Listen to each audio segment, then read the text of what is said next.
भारत का इतिहास और वीरता भव्यता की अनगिनत कहानी से भरा हुआ है। लेकिन इन तस्वीरों में कुछ नाम ऐसे हैं जो समय की बर्बादी में देते नहीं बल्कि आज भी गूंजते हैं। मित्रता में एक नाम पृथ्वीराज सम्राट का है। अजमेर और दिल्ली को अपनी राजधानी बनाकर इस युवा सम्राट ने भारत की राजनीति में ऐसी झांक जमाई थी कि उनके नाम पर ही दुश्मनों के दिल कांपने लग जाते थे। पृथ्वीराज सिर्फ तलवारी और भाले में धनी नहीं थे बल्कि ज्ञान और विद्या में भी माहिर थे। गणित और दर्शन की समझ थी उनका। सबसे बड़ा कला शब्द भेदी वाणी का उदाहरण आते, यानी बिना देखे वो सिर्फ आवाज़ सुनकर लक्ष्य को भेज देते थे। उनकी शौर्य गाथा इतनी प्रसिद्ध थी कि पड़ोसी राजाओं की राजकुमारियाँ उनके नाम से मोहित हो जाती थी। लेकिन इतिहास में केवल वीरता की गाथा नहीं होती, इसमें राजनीति और धोखे का खेल भी शामिल है।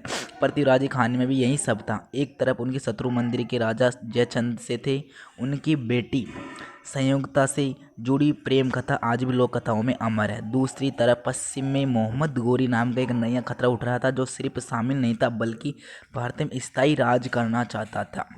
सन 1911 में तराइन की धरती पर जब पृथ्वीराज चौहान और मोहम्मद गोरी की सेनाओं का आगमन हुआ, प्रारंभिक आई तो इतिहास ने ही करवट ले ली। इस युद्ध में पृथ्वीराज ने अपनी रणनीति और ताकत से गोरी को धूल चटा दी।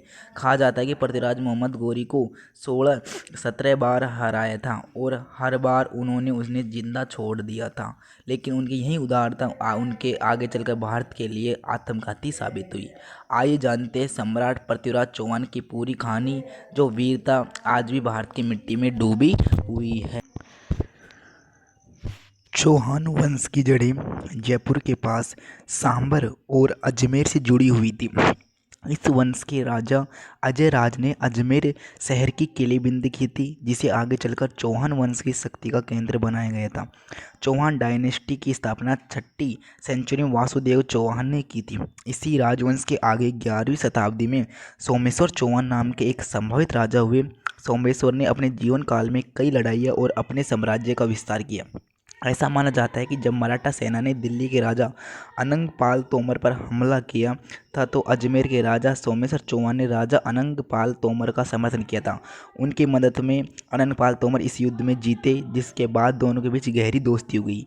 यह दोस्ती तब तब्दील हो गई जब राजा अनंतपाल ने अपनी बेटी कर्पूरी देवी की शादी सोमेश्वर चौहान से कर दी। अनंगपाल तोमर की दूसरी बेटी के रूप में सुंदरी की शादी कोयनकान के राजा विजयपाल से हुई, जिससे बाद में एक बेटा हुआ जिसका नाम जयचंद रखा गया। 1166 में सोमेश्वर चौहान और कर्पूरी देवी के घर में एक बालक का जन्म हुआ। उस बच्चे का जन्म चौहान वंश के लिए एक शुभ संकेत माना जाता था और ज्योतिषियों ने भविष्यवाणी की है कि यह लड़का बड़ा एक महान शासक समूह और पृथ्वी के बड़े हिस्से का राज बनेगा। इसी भविष्यवाणी में ध्यान दिया गया कि उस बच्चे का नाम पृथ्वीराज रखा गया। पृथ्वीराज के जन्म से पहले भी इस वंश में पृथ्वीराज के 2 राजा हो चुके थे, इसलिए वास्तव में पृथ्वीराज 3 थे। उन्होंने राय पितोरा नाम से भी जाना जाता है। पृथ्वीराज का बचपन किसी साधारण राजकुमार की तरह नहीं था। कहते हैं कि बर्तन के बर्तन चलाने में ही दिख जाते हैं। ठीक उसी तरह बचपन से उनकी विलक्षण प्रतिभा झलकने लगी थी। पृथ्वीराज चौहान को बहुत सारी लैंग्वेज की डीपी नॉलेज थी और वह कॉनिकल गणित, चिकित्सा विज्ञान और दर्शन शास्त्र के विषय में भी विशेषज्ञ थे। उनका सबसे खास कला शब्द भेदी बाण चलाया गया था। इसमें वह इतने आपस बंद करके केवल आवाज़ सुनकर लक्ष्य को भेज सकते थे। तीर चलाने में इन्हें बड़ी उपलब्धि मिली थी कि बड़े बड़े दिग्गज भी उनका मुकाबला नहीं कर सके थे। सिर्फ तीर बनाने में ही नहीं बल्कि तलवारी और भाला बनाने में भी वह माहिर थे। उनकी सेना और निडरता एक उदाहरण है युवा संघ की एक घटना। कहते हैं कि युवावस्था में एक बार वह अपने दोस्तों के साथ जंगल में शिकार पर गया था। इसी दौरान एक खूंखार शेर ने उन पर हमला कर दिया। शेर अपने साथी को देखकर पीछे हट गया, लेकिन युवराज निडरता से अन्यत्र रहे। उनके पास कोई हथियार नहीं था। जैसे ही शेरराज उन पर झपटा, पृथ्वीराज ने बिजली की तेजी से अपनी गर्दन पकड़ ली और पूरी ताकत से अपने जबड़े को दोनों तरफ से खींच लिया। नहीं अपार शक्ति आगे शेर टिक नहीं पाया। उनका जबड़ा टूट गया और शेर जहां था ढेर हो गया। यह घटना सिर्फ एक शिकार नहीं थी बल्कि इस बात का प्रमाण था कि पृथ्वीराज चौहान बचपन से ही फेयरलेस, पावरफुल और चतुर थे। लेकिन किस्मत का इम्तिहान जल्दी आना था। जब वह मात्र 11 वर्ष के थे तभी उनके पिता का निधन हो गया। अचानक पूरे राज्य की जिम्मेदारी युवा पृथ्वीराज की पर आधारित थी और सोमेश्वर चौहान के उत्तराधिकारी के रूप में उन्हें अजमेर का राज सिंहासन पर जमा दिया गया। यह बहुत अच्छा समय था क्योंकि उनकी कम उम्र का फायदा उनके अपने फिजी कमांडरों और सरदारों ने विद्रोह करना शुरू कर दिया था। साम्राज्य के पर्वतों को हथियाने की कोशिश करना शुरू कर दिया था। इस संकट की घड़ी में उनकी माँ रानी कर्पूरी देवी ने राजसत्ता की बागडोर पहनी थी। रीजन के रूप में उन्होंने एक्स्ट्रावर्डी मिनिस्टर्स की मदद से राज्य को स्थिरता प्रदान की। यद्यपि अमित महाकाव्य के अनुसार ऐसा माना जाता है कि पृथ्वीराज चौहान के पिता सोमेश्वर चौहान की मृत्यु उस समय नहीं हुई थी, बल्कि उन्होंने स्वयं सिंहासन ग्रहण कर अपने पुत्र पृथ्वीराज को राज दिया था और स्वयं संन्यास लेकर जंगल में चले गए थे। इसके बाद उनकी माँ रानी कर्पूरी देवी के दर्शन में ही हुआ पृथ्वीराज ने शासन की उपाधि प्राप्त की। वह जल्द ही अपने तीसरे माही में चले गए और दरबार के लोग और राज्य की जनता अपने पर्वतों को थकाती नहीं थे, लेकिन माँ के आंचल में कोई भी राज्य नहीं चला सका। इसलिए जिस उम्र में बच्चे की सगा खेलते हैं उस उम्र में उन्होंने पूरे राज्य का भार अपने ऊपर ले लिया। वर्ष 1180 में मात्र 14 वर्ष की आयु में वे पूरी तरह से सत्ता अपने हाथों में ली और एक स्वतंत्र शासक के रूप में राज करने लगे। तुलना से शुरू हुई इस वीर योद्धा की नाम आगे की दीवार दिल्ली के तख्त से लेकर तराइन के मैदान तक की यात्रा में गूंजने वाली थी। पृथ्वीराज की सत्ता समर्पित समय में यह साफ हो गया था कि उनके सामने बड़ी बड़ी चुनौती बाहरी आक्रमणों को नहीं बल्कि उनके अपने ही लोगों को थी। उनके सहज एसोसिएटेड अपने कम उम्र के फायदे में विद्रोह कर रहे थे और राज्य की विचारधारा को हथियार बनाने की कोशिश कर रहे थे। यह घटना बताती है कि 12वीं शताब्दी में भारत का फूड सिस्टम खराब और अनस्टेबल था। जब कोई स्टेक सेंट्रल शासक स्थानीय सरदारों के वफादार राज्य की ओर नहीं गया था तो उसके बजाय अपने निजी हित की ओर मुड़ गया। राज्याभिषेक के करीब 3 साल बाद युवा पृथ्वीराज चौहान ने अपनी माता कर्पूरी देवी के संरक्षण से बाहर एक पावरफुल एम्पायर के रूप में अपनी पहचान बनानी शुरू की। उनका पहला और सबसे जरूरी काम नागार्जुन के विद्रोह को कुचलना था। नागार्जुन पृथ्वीराज के चाचा विग्रहराज फोरे के पुत्र थे। उन्होंने पृथ्वीराज की कम उम्र में अपना दावा पेश कर दिया और गुणपुरा, जो आज गुड़गांव के नाम से जाना जाता है, ने अपना किला हथिया लिया। यह केवल एक विद्रोह नहीं बल्कि चौहान राजवंश के अंदर सत्ता के लेकर सीधा संघर्ष था। पृथ्वीराज चौहान ने पैदल, घुड़दौड़ और हाथी वाली एक बड़ी सेना लेकर गुणपुरा को कब्जे में ही ले लिया और नागार्जुन को बेट किला में युद्ध में शामिल कर लिया और उसके आसपास के इलाकों को वापस अपने नियंत्रण में ले लिया। पृथ्वीराज विजय महाकाव्य के अनुसार नागार्जुन के कई सैनिकों ने उनके सिर पर विजय प्राप्त की थी। हालांकि नागार्जुन बचकर भाग निकला, लेकिन इसने पृथ्वीराज की सत्ता को चुनौती देने वालों में से एक को हरा दिया। कड़ी चेतावनी दी कि भले ही राजा कम उम्र का हो, अपनी सत्ता को चुनौती देगा हत्या कर लेगा। इस सफलता के बाद पृथ्वीराज ने केवल अपने राज्य का आरक्षण नहीं बल्कि एक महान साम्राज्य का विस्तार भी शुरू कर दिया। इसके बाद 1182 में पृथ्वीराज ने बधान कास के विद्रोह को समाप्त कर दिया। प्रोटोटी आज के हरियाणा के मित्र आदर्श और राजस्थान के अजमेर तक की फोटो खींची गई थी। बधान कास के खिलाफ यह जीत उनके लिए भी महत्वपूर्ण थी क्योंकि बधान कास की जमीन दिल्ली के रास्ते में बंद हो गई थी। दिल्ली को किराज लगभग 1150 से 1164 के दौरान पृथ्वीराज चौहान के चाचा विग्रह फोर्ट ने जीत हासिल की थी। इसलिए जब पृथ्वीराज चौहान ने गद्दी संभाली थी तब दिल्ली पहले उनके साम्राज्य का हिस्सा थी। दिल्ली एक बहुत बड़ा व्यापार और रणनीतिक केंद्र था और इस जीत के बाद पृथ्वीराज ने दिल्ली को अपनी दूसरी राजधानी बना लिया, जिसके बाद उत्तरी भारत में उनकी और भी जड़ी मजबूत हो गई। उन्होंने दिल्ली में किला राय पिथौरा में भी अपनी इस राजधानी के लिए काफ़ी महत्वपूर्ण जगह बनाई। प्रारंभिक विजय के बाद पृथ्वीराज चौहान की सेना ने कई दिशाओं में विजय अभियान चलाया। उनका साम्राज्य तेजी से फैल गया और जल्द ही राजस्थान के अधिकांश भाग, पश्चिमी उत्तर प्रदेश, उत्तरी मध्य में फैल गया, दक्षिणी पंजाब शामिल हो गए। इस विशाल साम्राज्य ने अपनी प्रतिष्ठा दूर दूर तक फैला दी और उन्हें उस समय का सबसे शक्तिशाली भारतीय शासक बना दिया। उनका सबसे प्रसिद्ध और खून खराबे वाला युद्ध 1182 में चंदेल राजा परमर्द देव के खिलाफ महोबा में लड़ा गया था। इसका कारण यह था कि चंदेल सैनिकों ने पृथ्वीराज सेना के कुछ सैनिकों को घायल कर दिया था और उनके सैनिकों पर हमला कर दिया था क्योंकि वह मिशन के अपने क्षेत्र से बाहर चले गए थे। इस घटना से नाराज होकर पृथ्वीराज ने महोबा पर एक विशाल सेना पर हमला कर दिया। यह भारतीय युद्ध लोक कथाओं और इतिहास में चंदेल के 2 महान सेनापति आल्हा और उदुल की अद्भुत वीरता के लिए अमर हो गए। दोनों ने अपने दुश्मनों की रक्षा के लिए चौहानों की सेना को कड़ी टक्कर दी और अपार साहस का प्रदर्शन किया। कहते हैं कि इस युद्ध में उदल की मृत्यु हो गई थी। क्रोधित एला ने पूरी ताकत लगाकर पृथ्वीराज की सेना पर भीषण हमला किया। उस वक्त एला के सामने जो भी आया वह मारा गया, लेकिन आखिरकार इस युद्ध में चंदेलों की हार हुई। पृथ्वीराज ने महोबा पर विजय प्राप्त की और परमढ़ी देव को भागना पड़ा।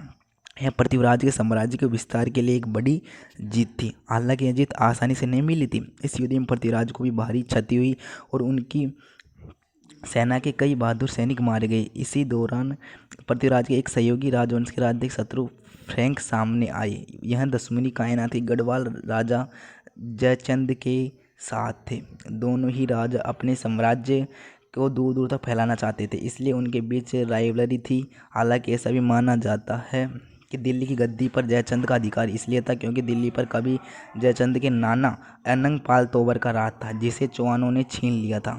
इस कारण से दोनों राज्यों के बीच पावर एंड सुपरिटी को लेकर कई प्राचीन सत्रों को भगाया गया था। यहाँ तक कि जयचंद ने महोबा की लड़ाई में पृथ्वीराज चौहान के चंदेल राजा की मदद की थी। पृथ्वीराज रासों के अनुसार यह राक्षसी तब और व्यक्तिगत हो गई जब खानी में जयचंद की बेटी संयोगिता की शुरुआत हुई। कहा जाता है कि संयोगिता पृथ्वीराज की बहादुरी और शौर्य की किस्से सुन सुनकर उनसे प्रेम करने लगी थी और उनसे मन बना लिया था कि वो सिर्फ शादी उनसे ही पृथ्वीराज से करेगी। जब यह बात जयचंद तक पहुंची तो वह आग बबूला हो गए। पृथ्वीराज से उनके पुराने शत्रु थे और इसे भिन्न कभी स्वीकार नहीं कर सकते थे।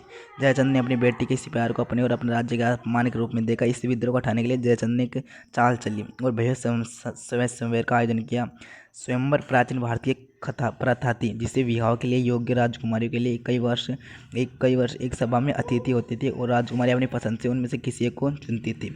जयचंद ने भारत के सभी प्रमुख राजा और राजकुमारों को आमंत्रित किया, लेकिन इस अपने सबसे बड़े शत्रु को पृथ्वीराज को नहीं बुलाया। इतना ही नहीं, जयचंद ने पृथ्वीराज का और भी अपमान करने के लिए उनकी एक मूर्ति बनवाई और उन्हें दरबार के मेन गेट पर एक द्वारपाल की जगह खड़ा कर दिया। कुछ इस तरह की बात है कि समुद्र तट पर पृथ्वीराज चौहान की जब स्वयंवर का दिन आया तो सभी राजा अपनी जगह बैठ गए, लेकिन संयुक्ता ने किसी को नहीं चुना। संयुक्ता और सब राजाओं को समुद्र तट पर दी गई सीधी पृथ्वी की मूर्ति के पास उस मूर्ति को गले में माला डाल दी। ठीक उसी क्षण पृथ्वीराज जो अपनी कुछ सेनाओं के साथ गुप्त रूप में वहां उपस्थित थे वे सामने आए और वे सब संयोग से देखते ही अपने घोड़ों पर सवार हो गए और कान से दिल्ली की ओर निकल गई। रास्ते में जयचंद की सेना ने उनके पीछे किया, लेकिन पृथ्वीराज संयोगिता को सुरक्षित दिल्ली में ले जाने में सफल रहे और उन्होंने उनसे शादी कर ली। हालांकि संयोगिता और पृथ्वीराज की प्रेम कहानी सिर्फ पृथ्वीराज राजों में ही देखने को मिलती है और कई इतिहासकार इस घटना को काल्पनिक भी मानते हैं, लेकिन इतना तो तय हो गया कि पृथ्वीराज और जयचंद के बीच कभी अच्छे संबंध नहीं रही है। यह इतना गहरा था कि जब भारत पर विदेशी आक्रमणियों का खतरा था तब भी ये दोनों राजा एक दूसरे के साथ देने के लिए तैयार नहीं थे। इसके अलावा महोबा के युद्ध के बाद पृथ्वीराज ने एक शक्तिशाली पड़ोसी को अपना अस्थायी एनिमी बना लिया था। इसका परिणाम यह हुआ कि इस अप्राकृतिक विद्रोह कारण कभी एक ऐसा पावरफुल अलायंस नहीं बन पाया जो विदेशी शक्तियों को भारत की धरती पर कदम कर रखने से रोकता, और यही रावली आगे चलकर भारतीय इतिहास की दिशा में हमेशा के लिए बदल देती। एक तरफ पृथ्वीराज सम्राट चौहान को अपने साम्राज्य का विस्तार कर रहे थे, वहीं दूसरी तरफ पश्चिम में एक नए और खतरनाक दुश्मन का उदय हो रहा था।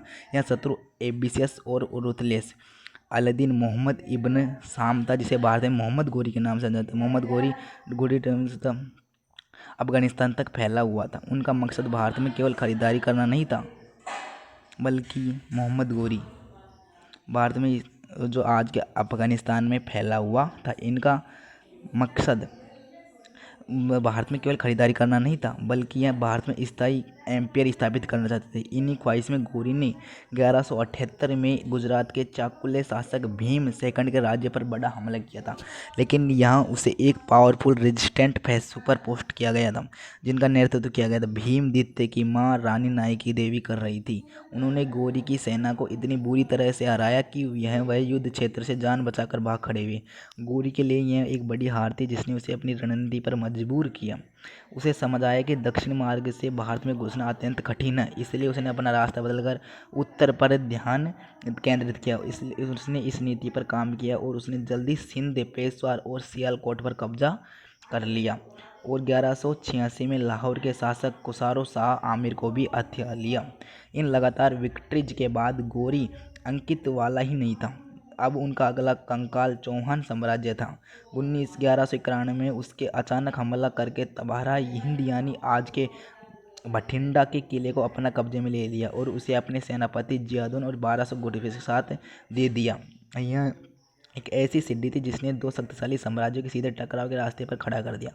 मोहम्मद गोरी बठिंडा पर कब्जा करने के लिए पृथ्वीराज चौहान के लिए एक चुनौती थी जिसे वे नज़रअंदाज नहीं कर सकते थे। इसके रिपाइंस में पृथ्वीराज ने एक विशाल सेना तैयार की और गोरी को 1191 में हिरण्य के मैदान में पृथ्वीराज चौहान और मोहम्मद गोरी की सेनाओं को बीच युद्ध लड़ा गया और इस युद्ध में दोनों सेनाओं की अपनी अपनी स्ट्रेंथ थी। गोरी की सेना सफेद धनुर्धर थे और अपनी गति के लिए निकलते, जबकि पृथ्वीराज चौहान की सेना मुख्य रूप से पैदल सेना थी।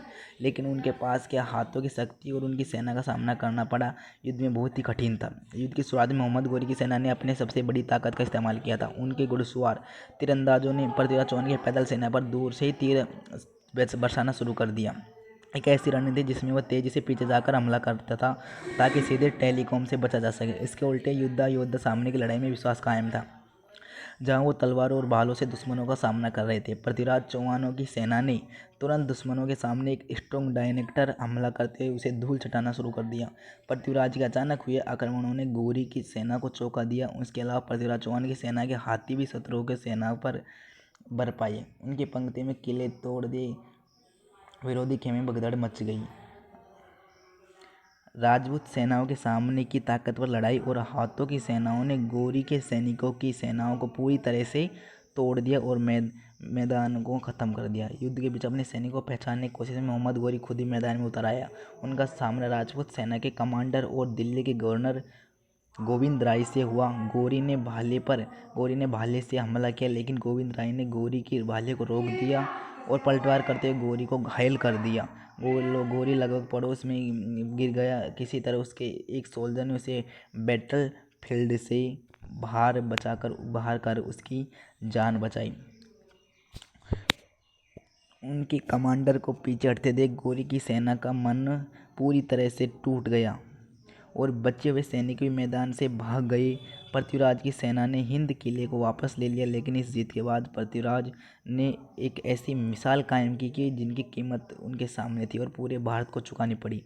उन्होंने भागते हुए शत्रुओं को पीछा नहीं किया। मोहम्मद गोरी को जीवन दान दे दिया गया। ऐसा माना जाता है कि सम्राट पृथ्वीराज चौहान ने मोहम्मद गोरी को एक युद्ध में नहीं बल्कि 16-17 बार हराया था और हर बार उन्हें छोड़ दिया।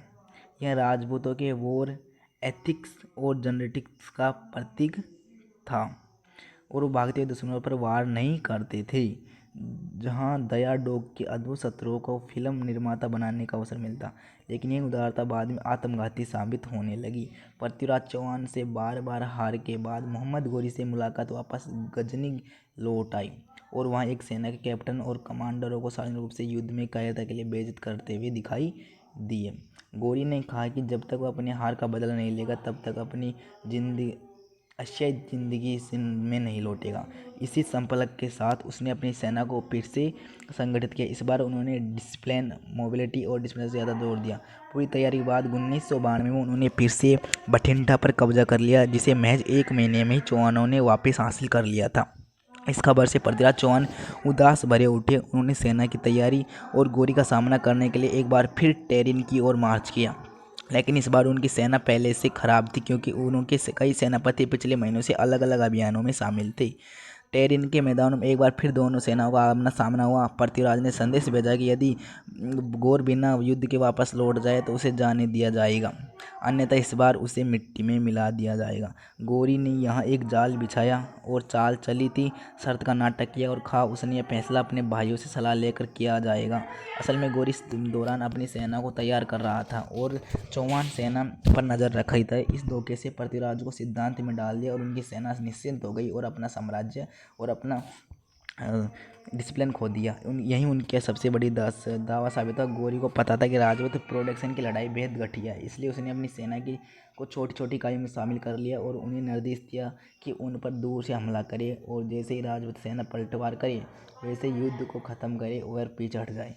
गोरी की चाल अलग थी। जैसे उनकी सेना ने राजपूतों पर दूर से हमला किया, पृथ्वीराज चौहान की सेना दुश्मनों का पीछा करने लगी, लेकिन यह एक जाल था। लगातार पीछा करने से राजपूत सेना के हाथी, घोड़े, पैदल सैनिक थक गए।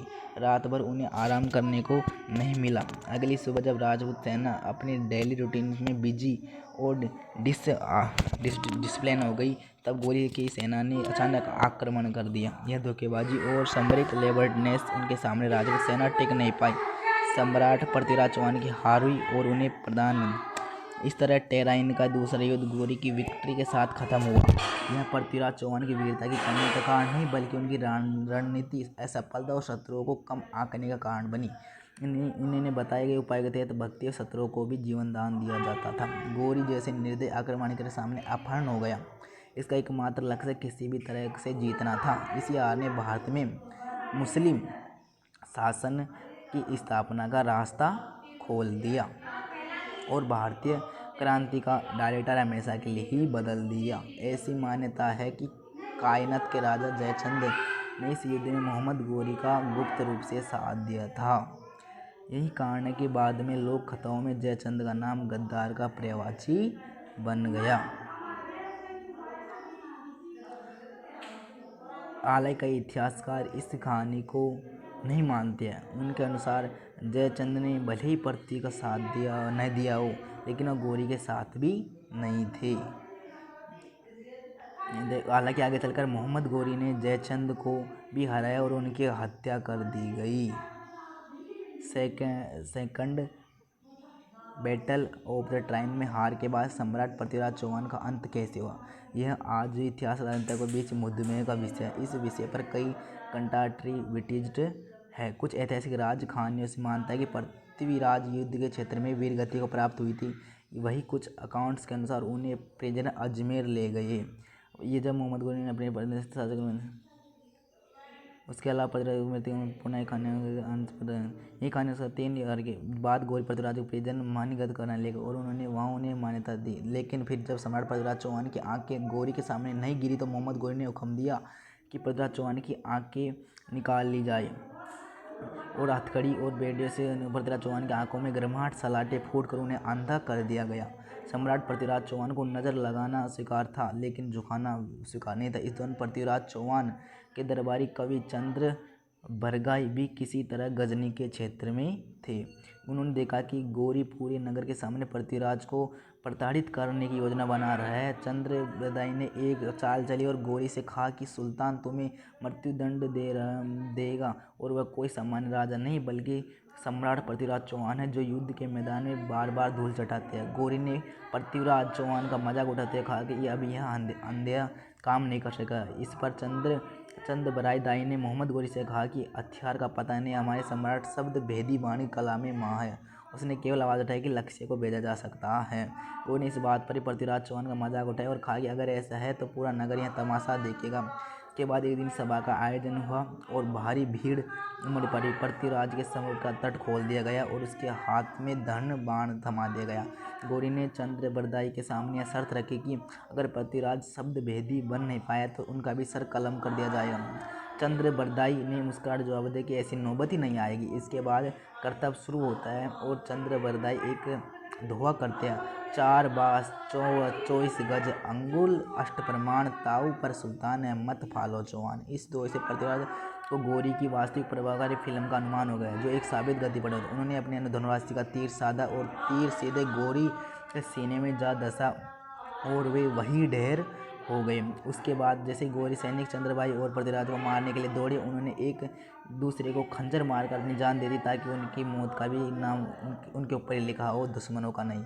यह अवशेष कहानी बेफ्री और रियोजर का ही प्रतीक रहे, लेकिन ऐतिहासिक तौर पर इसे सही नहीं माना जाता है। यहाँ तक कि पृथ्वीराज रासो को विश्वसनीयता को लेकर काफ़ी सवाल उठ रहे हैं और माना जाता है कि पृथ्वीराज रासो को पृथ्वीराज चौहान के समय से करीब 400 साल बाद 16वीं शताब्दी में लिखा गया है। इसके अलावा ऐतिहासिक एविडेंस के खाते से मोहम्मद गोरी की हत्या साल 1206 में हुई थी, जबकि पृथ्वीराज की मृत्यु 1192 में हुई थी। इस कारण से कई कहानियाँ पृथ्वीराज चौहान के अंत की कहानी को काल्पनिक मानते हैं। पृथ्वीराज की मृत्यु के बाद उनके साम्राज्य में अजमेर, दिल्ली, राजस्थान के हिस्से शामिल थे। वो गौरी की सेना के नियंत्रण में चले गए। दिल्ली मोहम्मद गौरी के सेनापति कुतुब ऐबक के नियंत्रण में आ गई, जिसका नाम आज भी दिल्ली में कुतुब मीनार से है। इसके अलावा अजमेर गौरी ने पृथ्वीराज के मुताबिक नाबालिग पुत्र गोविंद राज हर्षराज ने इसे स्वीकार किया और गोविंद राज फोर्ट को आमेर पर अधिकार दिया। इस विद्रोह से क्षेत्र में मस्जिद बढ़ी, जिसका नाम रखा गया। मोहम्मद गौरी के सेनापति कुतुब ऐबक ने अजमेर पर हमला कर दिया और हरिराज को हरा दिया। इससे यही सही कसर पूरी हो गई और जो सम्राट कभी राजपूतों का शान हुआ करता वो दिल्ली की सल्तनत का हिस्सा बन गया। साम्राज्य के अन्य हिस्सों जैसे महोबा लोकल डायनेस्टी में बट गए और मोहम्मद गौरी ने जीत हासिल की। इस प्रकार पृथ्वीराज चौहान की मृत्यु के बाद भारत में मुस्लिम आक्रमण बढ़ गया, जिससे मुस्लिम शासन की नींव रखी और सदियों तक चली आ रही थी। लेकिन सम्राट पृथ्वीराज चौहान की वीरता, साहस, शौर्य कहानियाँ इतिहास में अमर हो गई। उनकी कहानी ने आने वाली वास्तुशिल्प को प्रेरित किया और उन्हें राष्ट्रीय गौरव का प्रतीक बना दिया। उनकी विरासत हमें याद आती है, भले ही युद्ध में हार गए, लेकिन वीरता, सम्मान और साहस की कहानी कभी नहीं मरती। जय हिंद।